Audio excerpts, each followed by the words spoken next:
Olá, meus amigos, tudo bem? Bem-vindos a mais um Mapeando Resumos. Hoje, continuamos a nossa série de resumos de revisão tratando de direito administrativo. O assunto do dia é serviços públicos.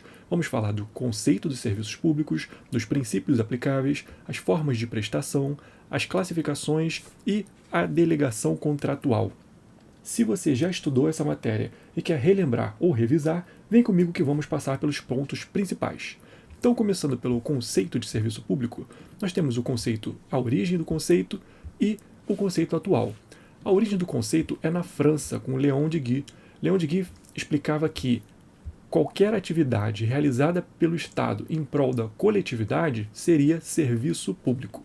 Esse é o conceito trazido originalmente lá no direito francês. Então, qualquer atividade realizada pelo Estado para a coletividade. O conceito atual de serviços públicos já diferencia. Não é qualquer atividade do Estado, não. Porque as atividades do Estado podem ser serviços públicos, podem ser exploração da atividade econômica, podem ser obras públicas e podem ser exercício do poder de polícia. E qual é a diferença entre obras públicas e serviços públicos? Os serviços públicos são contínuos, já as obras públicas são estanques, são atividades estanques, são atividades imediatas.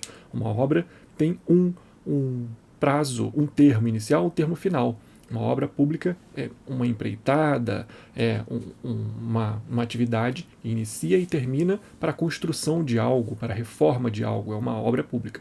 Já um serviço público não, ele é prestado sem interrupção, continuamente. E o exercício de poder de polícia, por outro lado, é uma restrição aos direitos, às atividades individuais em prol da coletividade. Então, o conceito atual do serviço público tem 3 elementos: o substrato material, o substrato formal e o elemento subjetivo. O substrato material é a utilidade sem interrupção ao particular. Ele é uma utilidade sem interrupção ao particular. O substrato formal é porque ele é regido por normas de direito público. Então, a forma de prestação do serviço público, o substrato formal, a forma, são as normas de direito público que regem o serviço público. E o elemento subjetivo, subjetivo vem de sujeito, né? Quem presta esse serviço público.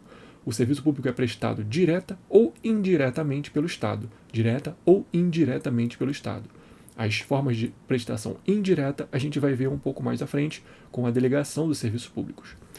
E os princípios? Quanto aos princípios aplicáveis aos serviços públicos, temos vários: dever de prestação pelo Estado, a modicidade, atualidade, cortesia, economicidade, generalidade, submissão ao controle, continuidade e isonomia. O dever de prestação pelo Estado, na verdade, é um poder-dever da administração. A sua omissão configura abuso de poder. A modicidade é aquele princípio que versa que as tarifas devem ser as mais baixas possíveis para os seus usuários. E é possível fontes alternativas de receitas, por exemplo, publicidade. Um serviço público prestado por um particular pode utilizar-se de publicidade. Por exemplo, os serviços públicos de ônibus municipal e intermunicipal. Eles têm os bus doors, tem aquela publicidade que é explorada pela empresa que trata daquele serviço público. É uma forma de dar receita para aquela empresa que está prestando serviço público sem necessidade de aumentar a tarifa, para que não se aumente a tarifa dos usuários.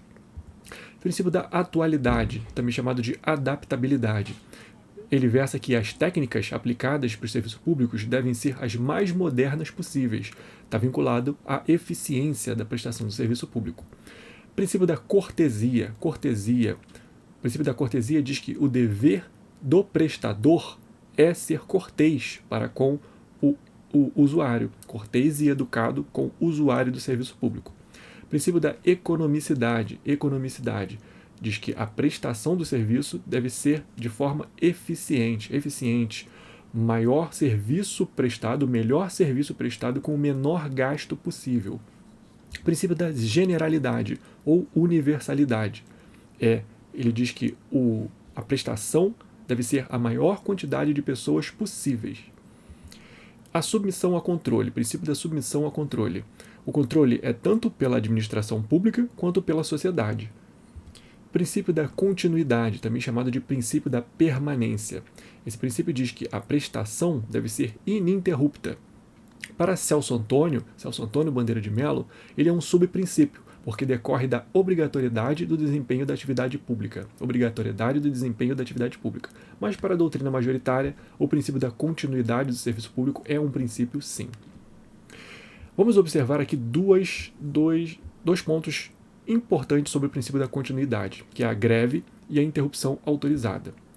A greve de servidores públicos é uma norma de eficácia limitada, trazida pela Constituição, porque ela precisa de uma lei regendo e para que seja exercido a greve de servidores públicos, a greve de funcionários públicos, de agentes públicos.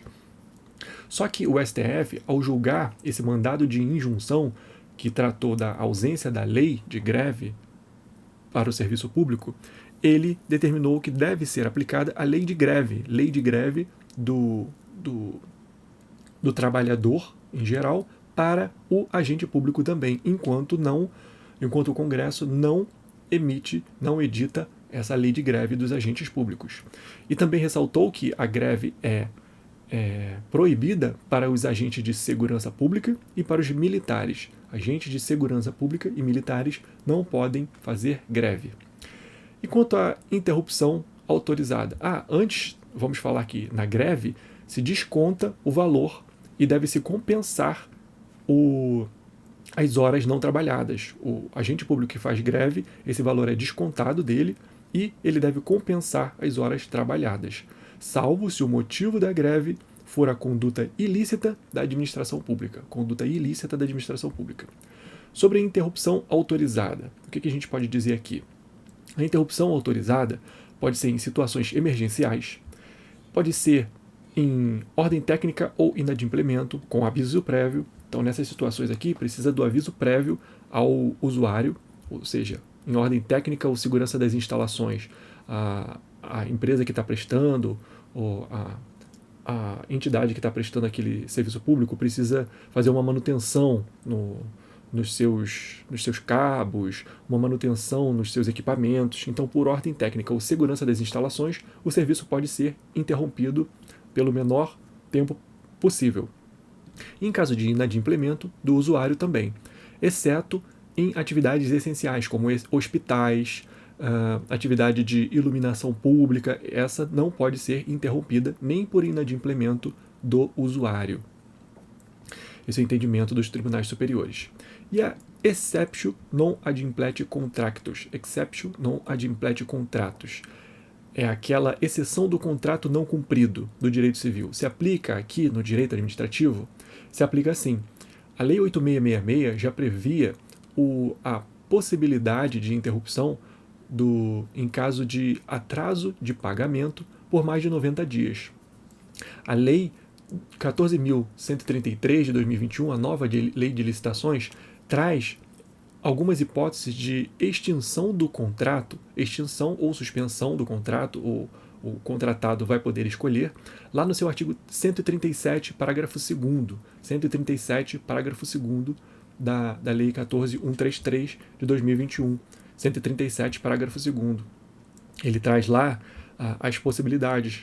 O contratado terá direito à extinção do contrato nas seguintes hipóteses: supressão por parte da administração de obras, serviços ou compras que acarrete modificação do valor inicial do contrato, além do limite permitido, suspensão de execução do contrato por ordem escrita da administração por prazo superior a 3 meses, repetidas suspensões que totalizem 90 dias úteis, independentemente do pagamento obrigatório de indenização pelas sucessivas e contratualmente imprevistas desmobilizações e mobilizações e outras previstas, atraso superior a 2 meses, contado da emissão da nota fiscal, dos pagamentos ou de parcelas de pagamentos devidos pela administração por despesa de obras, serviços e fornecimentos, não liberação pela administração dos prazos contratuais de área, local, objeto para a execução da obra, serviço ou fornecimento. Então essas 5 hipóteses aqui, são hipóteses em que o contratado terá direito à extinção do contrato. E lá embaixo, no parágrafo 3º, isso, Parágrafo 3º, aqui no inciso 2, ele diz que assegurarão ao contratado, as hipóteses do 2, 3 e 4, direito de optar pela suspensão do cumprimento das obrigações assumidas até a normalização da situação. Então ele pode optar pela suspensão ou pela extinção do contrato, no 2, 3 e 4, que é a suspensão da execução do contrato superior a 3 meses, a repetidas suspensões que totalizem 90 dias úteis ou atraso superior a 2 meses, atraso no pagamento superior a 2 meses. Então, nesses casos, a nova lei de licitações trouxe a exceção do contrato não cumprido, detalhando um pouco mais. E por decisão judicial, também, decisão judicial para rescisão do contrato, é possível a exceção do contrato não cumprido. E o princípio da isonomia. Princípio da igualdade. Aqui a gente prevê aqui a isonomia material. Esse princípio versa que não se pode fazer diferenciação entre usuários do serviço público. Não pode. Não, isso não é possível. Agora, a gente vai tratar das formas de prestação do serviço público. A gente tem as espécies de forma de prestação do serviço público, a gente tem a delegação e a outorga. O que a gente pode falar aqui? Espécies de serviços públicos. Os serviços públicos podem ser exclusivos e não delegáveis. Por exemplo, o serviço postal e o correio aéreo nacional. Serviço postal e correio aéreo nacional, eles são exclusivos do Estado e não delegáveis. Temos os serviços exclusivos delegáveis, por exemplo, transporte e energia elétrica, são exclusivos do Estado, mas são delegáveis. De delegação obrigatória, por exemplo, rádio e TV. Rádio e TV são serviços públicos de delegação obrigatória. E serviços não exclusivos do Estado, que podem ser prestados por qualquer particular, por exemplo, saúde, educação. Esses serviços podem ser prestados por particulares, por isso que eles são chamados de serviços impróprios, ou serviços de utilidade pública. Serviços impróprios ou serviços de utilidade pública. São os serviços não exclusivos do Estado.